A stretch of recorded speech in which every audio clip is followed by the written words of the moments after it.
गेले तर आपल्यापेक्षा कितीतरी सुधारलेला तो एरिया आहे. पण त्याचं कारण इतकंच आहे की आज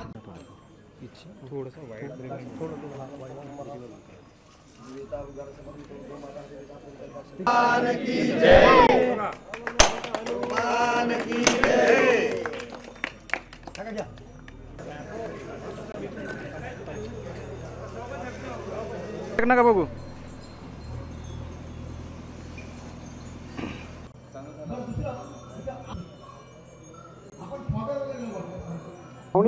गुरांची तर तिन्ही गोडाऊन मी त्वरित उपलब्ध करून देतो.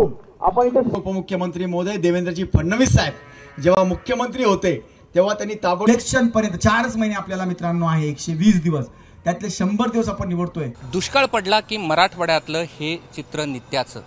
खरं तर गेली 2 वर्ष पाऊस चांगला पडला होता, त्यामुळे मराठवाड्यात कुठेही चारा चावण्या पाहायला मिळत नव्हत्या.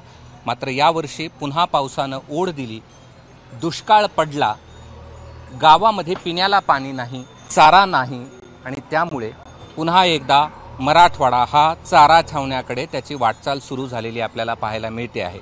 मराठवाड्यातली ही पहिली छावणी आहे, नव्हे तर महाराष्ट्रातली ही पहिली छावणी आहे जी गंगापूर तालुक्यामध्ये प्रशांत बंब यांनी स्वखर्चातून सुरू केली आहे. 700 ते 800 जनावरं अशा प्रकारच्या 3 या शेडमध्ये ठेवण्यात आलेली आहेत आणि पंचकृषीतील शेतकऱ्यांनी ही जनावरं या ठिकाणी इथं आणलेली आहेत. खरं तर गावामध्ये प्यायला पाणी देखील नाही आहे, त्यामुळे चाऱ्याची भ्रांत तर निश्चित आहे.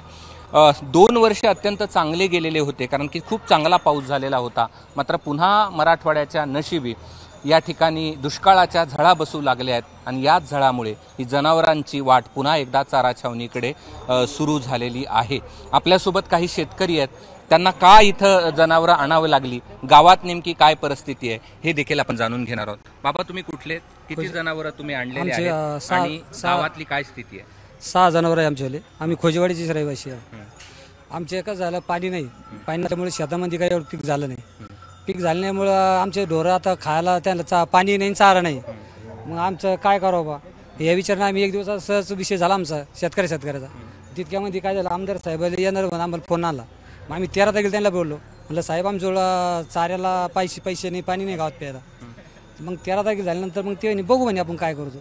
मग असं फोन केल्यानंतर त्यांनी आता आम्हाला 17 तारीख सांगितली होती. आता आज चालू केलं त्याने आज. बरं दादा, तुम्ही कुठून आलाय? आम्ही गावातलीच खोजेवाडीची. बरं, किती जनावर तुमचे? आमची नाही, आमच्या चुलत्याचे 4 जनावर. बरं, काय परिस्थिती आहे?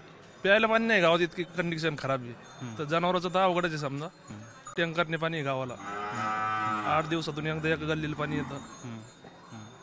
तर खूप चांगलं झालं, चारा छावणी झाली तर जनावरांची समस्या. आपल्यासोबत आणखी काही शेतकरी. दादा, तू कुठून आलाय? खोजेवाडीच. बरं, किती जनावर आहेत? 4. बरं, काय परिस्थिती इथे? परिस्थिती काही पाणी नाही, त्याच्यामुळे आता इथं चारा हिरा नाही, काही नाही समजा त्यामुळे. बरं बरं. बाबा, कुठून आलाय तुम्ही? गाव खोजेवाडीची आहे. बरं, किती जनावर ठेवले तिथे? 4-5 जनावर आहे. काय स्थिती हो गावामध्ये? पाण्याचे चाऱ्याची समस्या अवघडच आहे. त्याच्यामुळे आता हे खाल्ल्यामुळे चांगलं झालं, मी आणले. बरं बरं. गावात किती जनावर विकली तुमच्या लोकांनी? जवळ 10-5 विकलेच असतील काही म्हणा. बाकी मग आता हे बी समजा नसतं झालं तर मग एका ताकद होते, चारा आणि पाणीच नाही जाणार काय. हे झाल्यामुळे चांगलं झालं मागे. ज्यांनी ही चारा छावणी सुरू केली ते प्रशांत बंब आपल्यासोबत. खरं तर तुमचं अभिनंदन की तुम्ही आणि तुमच्या मित्रांनी ही स्वखर्चातून चारा छावणी सुरू केली. काय स्थिती आहे सध्या खास करून तुमच्या मतदारसंघातली आणि संभाजीनगर? खरं म्हणजे हा माझा मतदारसंघ जो आहे ना, तो आवर्षण प्रवण क्षेत्रामध्येच येतो. गेल्या 2-3 वर्षामध्ये पाऊस ठीक होता जलयुक्त शिवारामध्ये, परंतु यावर्षी पुन्हा इतकी भयावह स्थिती झालेली आहे की शेतकरी मित्रांचे फोन येत होते की आम्हाला जनावरं विकायची आहेत, आम्हाला भाव बरोबर भेटत नाही. आणि त्याच्यावर मी बघितलं की जनावर विक्री का होत आहेत, तर पशुधनाकरता चारा नाही आहे, पाणी नाही आहे, त्यांना लागणाऱ्या व्यवस्था नाही आहेत. 3च दिवसात आमच्या सर्व मित्रांनी निर्णय घेतला आणि या ठिकाणी कर्नावट यांचे 3 गोडाऊन होते, त्यांनी ते गोडाऊन खाली करून दिले आणि सांगितलं की इथे आपण, आणि म्हणजे मला 12 तासही राहायला गेलं नाही, आपण कधी छावणी टाकतो आणि कधी चारा जनावरांना देऊन त्यांना वाचवतो असं झालं होतं. आणि म्हणून आम्ही ही जवळपास आज 700 जनावरांची नोंद झालेली आहे. 350 जनावर इथं आलेली आहेत. ती चारा, पाणी, लाळ्या खुर्च्या, लसी, कॅमेरा ह्या सगळ्या सुज्ज आम्ही ही चारा छावणी मित्रांनो सुरू केली आहे. बरं, किती खर्च येतो प्रत्येक दिवशीचा, हे खर्च नेमकं कोण करणार? साधारणतः एका जनावराला 200 रुपये किमान खर्च येतो, तेही जर सरकारी पाणी आपल्याला भेटलं तर.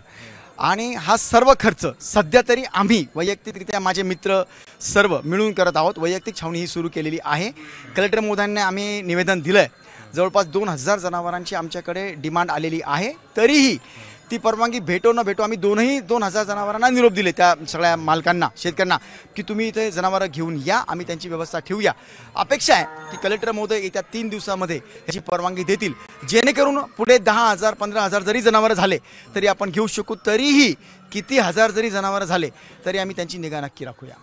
इथे काय काय देतात इथे चारा छावणी? इथे ढेप आपलं कुट्टी आहे, चाऱ्याची कुट्टी, ऊसाची कुट्टी आणि ढेप पण देणार आहे समजा.